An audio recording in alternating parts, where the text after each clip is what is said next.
দর্শক আপনারা আমার হাতে একটি শাক দেখতে পাচ্ছেন। এই শাকটি হচ্ছে, আপনারা বলেন তো এই শাকটি কি? এই শাকটি হচ্ছে উচ্চ পটাশিয়াম সমৃদ্ধ একটি শাক, এবং এই শাকটি খেলে আপনারা যারা হাই ব্লাড প্রেশারে ভুগছেন অর্থাৎ উচ্চ রক্তচাপে ভুগছেন, তারা কিন্তু এই ঢেঁকি শাক খেলে হাই ব্লাড প্রেশারের ওষুধ খাওয়া লাগবে না। কারণ এই ঢেঁকি শাকে আছে উচ্চ পর্যায়ে পটাশিয়াম, যেটা উচ্চ রক্তচাপ কমাতে সহায়তা করে। এছাড়াও এই ঢেঁকি শাকে আরও অনেকগুলো উপাদান রয়েছে, যেই উপাদানগুলোর কারণে অনেকগুলো ক্যান্সার রোগ প্রতিরোধ হবে। দর্শক, আজকের পর্বে তুলে ধরব এই ঢেঁকি শাকের দুর্দান্ত পুষ্টি এবং ঔষধি গুণ। ভিডিওটি অত্যন্ত গুরুত্বপূর্ণ, তাই ভিডিওটি না টেনে পুরো ভিডিওটি দেখার বিনীত অনুরোধ রইল। দর্শক, আপনারা বাড়িতে কিন্তু স্মার্ট টিভি অথবা বড় স্ক্রিনে এখন ইউটিউব চ্যানেল দেখেন। আপনাদের জন্য কৃষিতে বিশ্ব ইউটিউব চ্যানেলে নতুন সংযোজন করা হয়েছে 4K আলট্রা এইচডি অর্থাৎ 4K আলট্রা হাই ডেফিনেশনের ভিডিও। দর্শক, পুরো ভিডিও জুড়েই আপনারা জীবন্ত সবকিছু দেখতে পাবেন। দর্শক, কৃষিতে বিশ্ব ইউটিউব চ্যানেলে পরামর্শমূলক 5 শতাধিক ভিডিও রয়েছে, সর্বশেষ পরীক্ষিত কৌশল এবং 4th জেনারেশনের কীটনাশক, রোগনাশক এবং হরমোন বা ভিটামিনের তথ্য আপনারা জানতে পারবেন 30টিরও অধিক জৈব বালাইনাশক তৈরির কৌশল। দর্শক, এই কৃষিতেই বিশ্ব ইউটিউব চ্যানেলের সবগুলো ভিডিও নিজেরা দেখবেন এবং ফেসবুকে শেয়ার করে সারা দেশের মানুষের পাশে দাঁড়াবেন। নিশ্চয়ই প্রত্যেকটি উপকারী পরামর্শ শেয়ার করা সদকাতুল জারিয়া। আসসালামু আলাইকুম, আমি মনিরুজ্জামান, উপসহকারী কৃষি অফিসার, বরুড়া, কুমিল্লা। দর্শক, আপনারা এই যে দেখতে পাচ্ছেন, এই যে একটি সুপারি গাছে পরগাছা হিসাবে একটি গাছ উপরের দিকে উঠছে। আপনারা দেখছেন এক একটি পাতা এরকম বড় বড়। এটা হচ্ছে ঢেঁকি শাক গাছ। এটা একটি পরগাছা এবং এই শাক থেকে নতুন যে কুড়িটি গজায়, এটি হচ্ছে ঢেঁকি শাকের কুড়ি। দর্শক, এই ঢেঁকি শাকের কুড়িটি শাক হিসাবে অত্যন্ত পুষ্টিকর এবং অতি প্রাচীনকাল থেকেই এটি উচ্চ শক্তিসম্পন্ন শাক হিসাবে আমাদের বাংলাদেশের সকলেই খেয়ে আসছে। কিন্তু নতুন প্রজন্মের অনেকেই এই ঢেঁকি শাক চিনে না। তাই কৃষিতে বিশ্ব ইউটিউব চ্যানেলে আপনাদের সামনে আজকে তুলে ধরব এই ঢেঁকি শাকের দুর্দান্ত পুষ্টি এবং ঔষধি গুণ, এবং এই ঢেঁকি শাক কীভাবে খেতে হবে তার বিস্তারিত তথ্য। দর্শক, এই যে দেখছেন, এটাই হচ্ছে ঢেঁকি শাকের সেই গাছ, এবং এখান থেকে এই তোলা হয় ঢেঁকি শাক।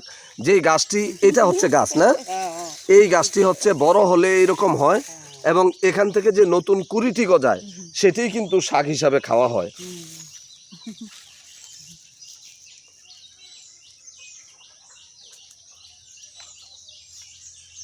এই গাছের মধ্যেও এরকম ঢেঁকি শাক গাছ উঠে যায়। আপনারা এই যে দেখছেন, পরগাছা হিসেবে এই ঢেঁকি শাক গাছকে উঠতে দেখা যায়। আপনারা এই যে দেখছেন, এখানে জঙ্গলের মধ্যে এই ঢেঁকি শাকগুলো এভাবে উঠে। দর্শক, অনেক পুষ্টিগুণ সমৃদ্ধ এই ঢেঁকি শাকটি আপনারা দেখছেন। এই ঢেঁকি শাকটি একসময় অনেক জনপ্রিয় ছিল, কিন্তু কালের আবর্তে হারিয়ে যাচ্ছে এই ঢেঁকি শাক। আমরা কথা বলছি কুমিল্লা জেলার বরুড়া উপজেলার পয়েলগাছা ইউনিয়নের পেড্ডা ব্লক থেকে। আমাদের সাথে আছে দিদি, আপনার নাম কি? মঞ্জুরানী। তা আপনি তো ঢেঁকি শাক তুলছেন, এই ঢেঁকি শাক কি দিয়ে খাবেন? আলু দিয়ে, মানে কুচি কুচি করে ভাজি করে। আলু দিয়া? আর কি কি দিয়ে খাওয়া যায় ঢেঁকি শাক? এই মানে শাক ভাজি করেন, বেশি ভাজি শাক। আচ্ছা, এই ঢেঁকি শাক কি পেঁয়াজ রসুন দিয়ে?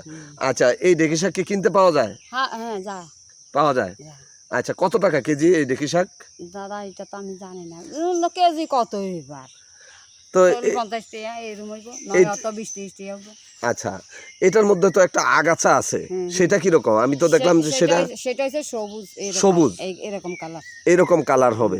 কিন্তু এই যে এগুলো তো ডেগা না। আচ্ছা, আর এরকম হবে ঢেঁকি শাকটা হচ্ছে এই যে এরকম বাঁকানো থাকবে, তাই তো? এই যে বাঁকানো থাকবে এরকম, আর যেটা আগাছা ওইটা এরকম বাঁকানো থাকবে না, থাকবে এটাও বেশি বাঁকা থাকে, এটাও বেশি বাঁকা থাকে, গোড়া দিন। কিন্তু ওইটার পাতাগুলো একটু চ্যাপটা চ্যাপটা এবং গাঢ় সবুজ, তাই না? ওইটা খায় না? না। আচ্ছা, কেউ যদি ওই ঢেঁকি শাকটা খেয়ে ফেলে তাহলে কি হয়? কয় আর কি, বুড়ারা বলছে যে পাগল হয়ে যায় এটি খাইলে, ওইটা খাইলে পাগল হয়ে যায়। সত্যিকার কিন্তু জানি না। ও, জানেন না? এটা কুসংস্কার। আপনি খান কি না এই শাকটা? আমি খাই, এই শাকটা খান? হ্যাঁ। আচ্ছা দর্শক, আপনারা দেখে নিলেন, এটাই হচ্ছে সেই ঢেঁকি শাক। আপনারা যেখানেই পাবেন এরকম ঢেঁকি শাক আপনারা খেয়ে নেবেন, কারণ এই ঢেঁকি শাক অনেক ভিটামিন ও মিনারেল সমৃদ্ধ। এবং এই ঢেঁকি শাকটি এরকম যে জঙ্গল আছে, যে পুরাতন ঝোপ জঙ্গল, এই ঝোপ জঙ্গলের ভিতরেই এই ঢেঁকি শাকটি পাওয়া যায়। দিদি আপনি এই জায়গা থেকে কি সবসময় কি এই ঢেঁকি শাক তোলেন? না এই অনকা হয় অর্থাৎ এই যে জ্যৈষ্ঠ আষাঢ় এরকম সময়, তো কয়দিন পর পর আপনি এই ঢেঁকি শাক তোলেন? এই 7-8 দিন পরে। 7-8 দিন পর পর।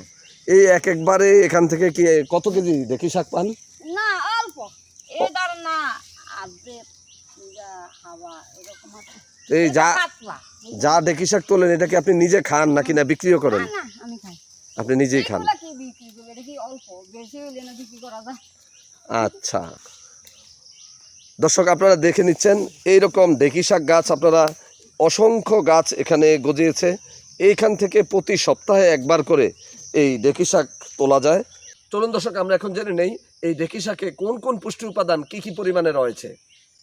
দর্শক এই ঢেঁকি শাকে উচ্চ পর্যায়ের পটাশিয়াম থাকায় এটি উচ্চ রক্তচাপ অর্থাৎ হাই ব্লাড প্রেশার নিয়ন্ত্রণ করে। এছাড়াও এই ঢেঁকি শাকে ভিটামিন এ এবং ভিটামিন সি প্রচুর পরিমাণে থাকায় এটি ত্বক, গর্ভ এবং ফুসফুসের ক্যান্সার রোগ প্রতিরোধ করে। একটিবার খেয়াল করুন, আপনি যদি নিয়মিত এই ঢেঁকি শাক খান, এই ঢেঁকি শাক কিন্তু আপনার ক্যান্সার রোগ প্রতিরোধ করতে সক্ষম। দর্শক শেষ করবো আজকের পর্ব। দর্শক কৃষিতি বিশ্ব ইউটিউব চ্যানেলে এরকম দুর্দান্ত পুষ্টি এবং ঔষধিগুণ সম্পন্ন অপ্রচলিত সকল ফল সবজি এবং বাংলাদেশে চাষ করা সকল ফল সবজি এবং বাংলাদেশের চাষযোগ্য বিদেশি সকল ফল সবজি চাষাবাদের সর্বাধুনিক কৌশল, রোগ পোকামাকড় দমনের সর্বাধুনিক কৌশল বিষয়ক 5 শতাধিক ভিডিও রয়েছে। চ্যানেলটি সাবস্ক্রাইব করে সবগুলো পর্ব দেখার আমন্ত্রণ জানিয়ে শেষ করছি আজকের পর্ব। আল্লাহ হাফিজ।